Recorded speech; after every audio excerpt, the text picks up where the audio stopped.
Esse exercício, pessoal, tem o seguinte enunciado: 3 tábuas pregadas juntas para formar a viga mostrada, que é submetida a uma força cortante vertical. Sabendo que o espaçamento entre os pregos o S aqui, é igual a 75 milímetros, e que a força de cisalhamento admissível em cada prego é de 400 newton, determine a força cortante admissível quando esse W for igual a 120. Beleza, pessoal? Então, vamos lá. Note que nesse caso, como ele deu o esforço de cisalhamento admissível, ou seja, é de projeto, ele falou que o prego ele está numa situação segura quando ocorrer um corte nele de 400 newton. Ou seja, valores acima desse não é admissível no seu projeto. Beleza? Então, pessoal, como eu tenho que calcular o fluxo de cisalhamento entre essas duas peças que estão pregadas, então, a primeira coisa, pessoal, quando você vai verificar, é o que é que está acontecendo com essas peças aqui, ó, que você tem uma peça de madeira aqui em cima e tem uma peça de madeira aqui embaixo. Então, entre essas duas peças tem um fluxo de cisalhamento. E esse fluxo de cisalhamento é que tende a cortar esses pregos, tá entendendo? Então, beleza, o fluxo de cisalhamento que nós temos é o quê? É newton por metro, ou seja, quantos newton por metro. Então, como você não sabe quantos pregos tem em 1 metro, mas você tem a distância, se eu dividir 1000 milímetros, que é 1 metro, por essa distância S, que é 75, eu consigo verificar quantos pregos tem em 1 metro, beleza? Então, quando eu multiplico por um cortante admissível, eu vou ter o fluxo de cisalhamento por metro, que também é um fluxo de cisalhamento admissível, beleza? Então, vamos lá, pessoal. Nós temos, de acordo com a nossa expressão que a gente aprendeu em sala de aula, que o fluxo de cisalhamento vai ser igual ao esforço cortante vezes o momento estático de área dividido pelo momento de inércia. Note que esse momento estático de área é o que irá provocar o fluxo de cisalhamento nos pregos, que é exatamente a união dessa peça superior com essa peça aqui, ó. Tá entendendo? Então, você vai utilizar, vou até fazer um esquemazinho aqui, ó, de como está o perfil. O perfil é esse aqui. Então, se você analisar bem, onde é que estão os pregos? Estão aqui, ó. Os pregos estão aqui. Então, eu vou ter que calcular o fluxo de cisalhamento neste região aqui de contato, entre essa peça superior e essa peça intermediária aqui. Então, o momento estático de área que eu vou considerar é relativo a essa peça de madeira. Beleza? Depois nós vamos resolver exercício onde esse fluxo ele altera, ou seja, você vai ter um fluxo e vai dividir para duas partes onde estão pregados. Então, depois a gente vai fazer um exercício com esse exemplo. Aqui não, é somente uma peça. Então, eu tenho que saber qual é o fluxo que está ocorrendo aqui. Então, vamos lá. Eu tenho o quê, ó?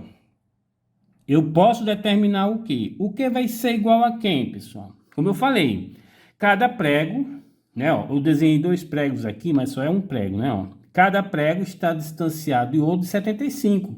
Então, se eu pegar e dividir 1000 milímetros, que é 1 metro, dividido por 75 milímetros, que é o espaçamento entre prego, eu tenho o que, pessoal? Eu tenho a quantidade de prego, beleza?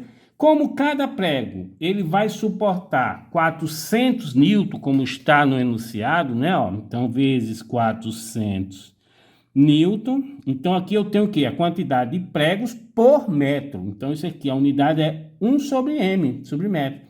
Então, a unidade vai ser o que? Newton por metro, ok? Perceba, pessoal, que eu tenho 1000 milímetros, que é 1 metro, dividido por 75, que é o espaçamento. Então, você tem a quantidade de pregos. Então, é prego por metro. Vezes 400 newton, você tem o quê? Newton por metro, que é exatamente a unidade de fluxo de cisalhamento. Quando você coloca na calculadora, vocês vão encontrar esse valor de 5.330 e 3,33 newton por metro. Então, achei o fluxo de cisalhamento. O V, que é o esforço cortante, que é exatamente o que ele quer. Vamos para o Q, que vai ser igual ao momento estático de área dessa peça que está aqui, ó. Então, vamos lá, pessoal. Esse momento estático de área vai ser o quê? Vai ser o W vezes 60, que é a área, isso aqui ele disse que era W, que depois ele falou que era 120, vezes essa altura que é 60. Então, vai ser o quê? 120 milímetros vezes 60 milímetros. Perceba que esse perfil tem um eixo de simetria. Então, como ele tem um eixo de simetria, o centroide está passando por aqui. Então, esse momento estático de área é sempre com relação ao centroide, que vai ser igual a quem? 120 milímetros vezes 60 milímetros, que é a área, vezes o braço de alavanca, que vai ser a metade dessa peça, que tem 60, né? Ó, a metade vai ser 30, mais a metade dessa aqui, com mais 30, 60, ou seja, vezes 60 milímetros. Quando você coloca na calculadora, pessoal, o momento estático de área, você vai encontrar 4,32 vezes 10 a quinta milímetros cúbico, ok? E por último, o mais fácil, que é o momento de inércia, que vocês aprenderam lá em mecânica. O momento de inércia dessa figura toda vai ser o quê? Ah, professor, tem um eixo de simetria, então eu vou fazer o quê? Vou calcular o momento de inércia dessa figura aqui, que eu tenho a base, né, ó, que é quanto? 200 vezes a altura ao cubo, dividido por 12, porque o eixo está passando no centroide. Já essas duas peças que estão afastadas, elas têm a mesma dimensão e o espaço e o distanciamento dela do centroide é o mesmo. Então, eu vou utilizar o teorema dos eixos paralelos para ela, multiplicando por 2. Então, o momento de inércia, pessoal, vai ser o quê? Ó? 200 milímetros vezes 60 milímetros ao cubo, dividido por 12. Isso aqui é o momento de inércia dessa figura aqui no meio, ó. Mais duas vezes, porque essas duas figuras têm áreas iguais e a distância dela do centroide são a mesma. Então, vou utilizar o teorema dos eixos paralelos. Mais duas vezes, vamos lá.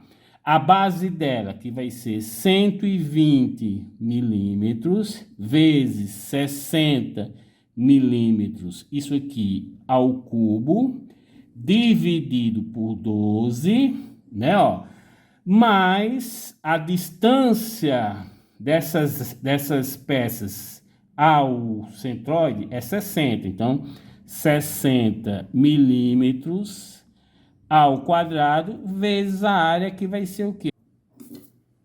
60 milímetros ao quadrado vezes a área, que é 120 milímetros vezes 60 milímetros. Quando vocês colocam isso na calculadora, pessoal, vocês vão encontrar um momento de inércia igual a 5,976 vezes 10 a 7 milímetros a quarta. Ok? Então, pronto, ó. Pela formulação que nós já determinamos, vai ser igual ao V, que é o esforço cortante, que é exatamente o que ele quer, vezes o momento de área, né, ó, momento estático de área, dividido pelo I, que é exatamente o que nós já calculamos. Quando eu substituo na expressão, vai ficar isso aqui, ó.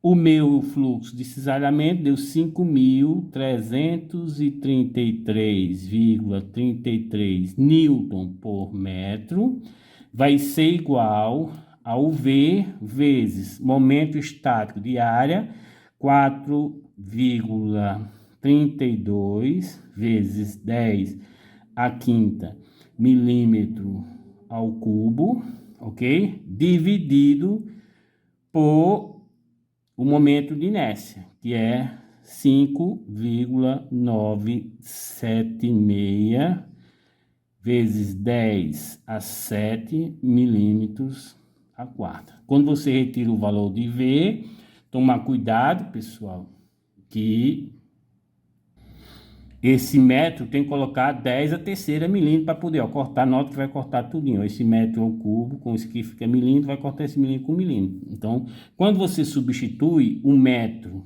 por 10 a terceira milímetro, vocês vão encontrar um valor de 737,78 newton, ok? Então, esse é o valor do esforço cortante admissível para essa estrutura pregada. Beleza? Vamos para o próximo exercício.